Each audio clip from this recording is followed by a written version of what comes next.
नमस्कार, desert storm से मैं विमल शर्मा। आज हमारे साथ में हैं राजस्थान भाजपा के प्रदेश अध्यक्ष और आमेर विधायक सतीश पूनिया जी।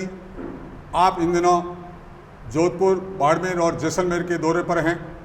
आप यहाँ भाजपा के कार्यकर्ताओं में शक्ति का नया संचार करने आए हैं।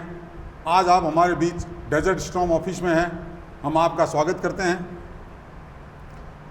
पूनिया साहब, राजस्थान की जो पिछले दिनों से कानून व्यवस्था चल रही है उसकी बहुत बुरी स्थिति है। राजस्थान में जिस तरह से कन्हैया लाल की हत्या हुई, उससे पहले जोधपुर में परशुराम जयंती, भीलवाड़ा में जिस तरह से राम भक्तों पर पत्थरबाजी और शोरेबाजी की घटनाएं हुई, उसको लेकर राजस्थान के लोग आहत है। कानून व्यवस्था के बारे में आपका क्या मानना है? दो पक्ष हैं। आपने एक तो कानून व्यवस्था की बात की और दूसरा कुछ घटनाओं का उल्लेख किया।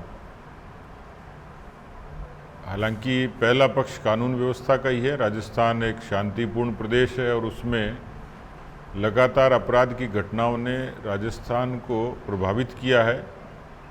यहाँ के सबसे बड़े व्यापार टूरिज्म को प्रभावित किया है। राजस्थान की सुख शांति, अमन चैन और भाईचारे को प्रभावित किया है और राजस्थान की तरक्की और विकास को प्रभावित किया है। दूसरा पक्ष जो उदयपुर की घटना और जोधपुर की घटना, भीलवाड़ा की घटना, इस तरीके की घटनाओं का आपने उल्लेख किया है, तो ये सीधे सीधे राजस्थान की सरकार की, राजस्थान के मुख्यमंत्री की, राजस्थान के गृह मंत्री की विफलता है। राजस्थान में अब तक, क्योंकि पीसफुल स्टेट माना जाता था, 7 लाख मुकदमे दर्ज हुए हैं। ये अपने आप में वानगी है कि राजस्थान की सरकार का इकबाल खत्म हो गया। दूसरा पक्ष ये है कि 18 बलात्कार और 7 हत्याएं प्रतिदिन होती हैं। ये अपने आप में उस सामाजिक अराजकता का इशारा करती हैं। तीसरा पक्ष है कि इस तरीके की जो कम्युनल घटनाएं हुई, या जिनको ये कहा जा सकता है कि एक पक्ष के ऊपर प्रताड़ना का काम हुआ, ये इसलिए हुआ कि राजस्थान की सरकार और उसके मुख्यमंत्री की जो तुष्टीकरण की नीति है, अब साबित हो गया कि पीएफआई के जरिए, टेरर फंडिंग के जरिए राजस्थान में अराजकता फैलाने की कोशिश होती है।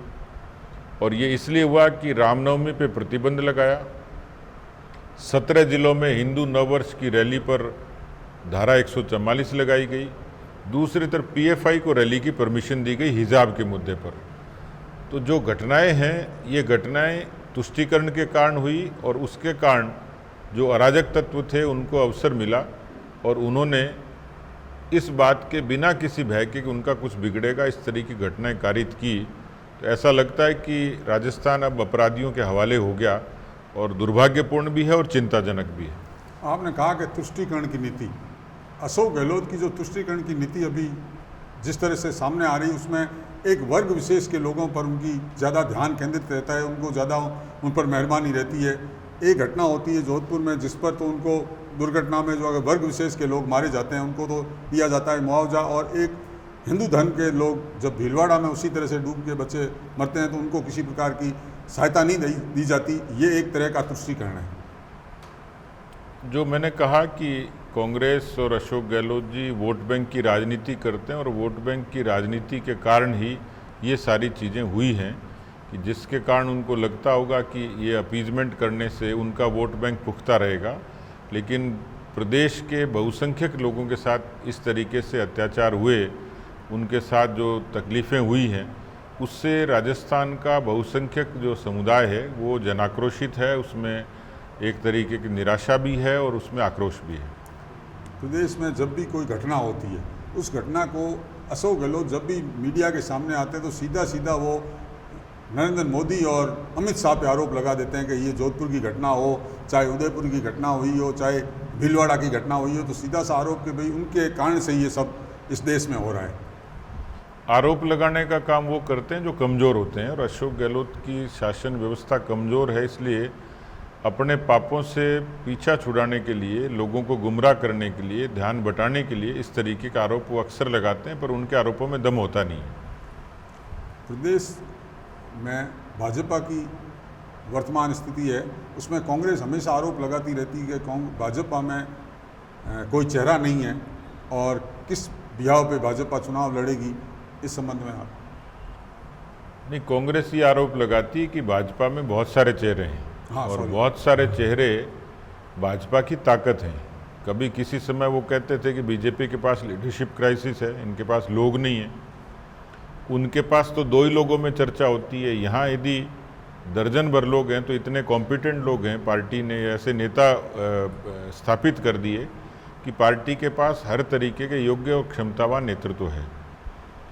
रही बात वो जब इस तरीके के अंतर्कलह को अपनी अंतर्कलह से जब तुलना करते हैं तो हमारे यहाँ तो आलाकमान भी मजबूत है, आलाकमान दूरदर्शी भी है और पार्टी का संसदीय दल भी मजबूत है। जो निर्णय देगा उसको हम स्वीकार करेंगे।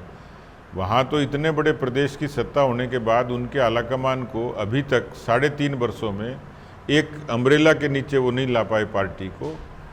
उनकी पार्टी का अंदरूनी मसला होगा, लेकिन इसका असर राजस्थान की गवर्नेंस पर पड़ा है, जो हमारे लिए चिंता का विषय है। कांग्रेस के नेता आपको नहीं लगता इन दिनों बेलगाम हो गए हैं? जिस तरह से लोकसभा के विपक्ष के नेता अधीर रंजन ने जो महामहिम राष्ट्रपति के संबंध में जो शब्द कहे और उसके बाद में माफ़ी मांगने को तैयार नहीं है, तो ये एक तरह से बेलगाम हो रहे हैं कांग्रेस के नेता। नहीं, बेलगाम नहीं, वो विचलित हैं और कांग्रेस सत्ता से बाहर अक्सर विचलित होती है और अब उनको लगता है कि दूर दूर तक सत्ता की उम्मीद नहीं है, तो वो बदजुबान भी हो गए, बेलगाम भी हो गए। और यही कारण है कि राष्ट्रपति के पद का अपमान किया उन्होंने, गरिमा गिराई, उस गरिमा को ठेस पहुंचाई, एक महिला का अपमान किया, एक जनजाति का अपमान किया। तो कुल मिलाकर जो कहा और जो जिस तरीके से उन्होंने शब्दों का इस्तेमाल किया, बाद में माफ़ी मांगी, लेकिन माफ़ी पर्याप्त नहीं है। मुझे लगता है कि सोनिया गांधी जी को माफ़ी मांगनी चाहिए। जिस तरह से विपक्ष इन दिनों लोकसभा और विधानसभा नहीं चलने दे रहा है, उस संबंध में आप क्या कहें? देखिए, लोकसभा नहीं चलने देना भी कांग्रेस की हताशा का प्रतीक है। कांग्रेस के पास अब मुद्दे नहीं रहे, कांग्रेस मुद्दा विहीन, नेतृत्वहीन और दिशाहीन हो गई है और इसलिए ये करके अपना टाइम पास जरूर कर रही है। भाजपा के बारे में कहा जाता है कि भाजपा 24 आवर्स राजनीति करती है, तो आप जैसलमेर के इस दौरे पर आए हैं, तो क्या इसको चुनावी तैयारी माने आगे वाले विधानसभा क्षेत्र में चुनाव में? देखिए, कोई भी राजनीतिक दल वैसे तो 5 साल चुनाव ही लड़ता है, क्योंकि उसको प्रतिदिन जनता के बीच में अपने मुद्दों के साथ जाना होता है। लेकिन सक्रियता भारतीय जनता पार्टी की खूबी है, निरंतरता खूबी है और इस लिहाज से चुनाव तो हमें लड़ना ही है। हम 2023 के लिए पूरे तरीके से तैयार हैं, संकल्पित हैं, 24 के लिए तैयार हैं। इसलिए अभी पहली प्राथमिकता ये कि संगठन धरातल पर और ज़्यादा मजबूत हो, ताकि हम और ज़्यादा बड़ी बढ़त हासिल कर सकें। राजस्थान में माना जाता है कि अब मुख्यमंत्री का चेहरा कौन होगा, मगर जनता आज चाहती है कि सतीश पूनिया मुख्यमंत्री हो। इस संबंध में आपका क्या कहना है?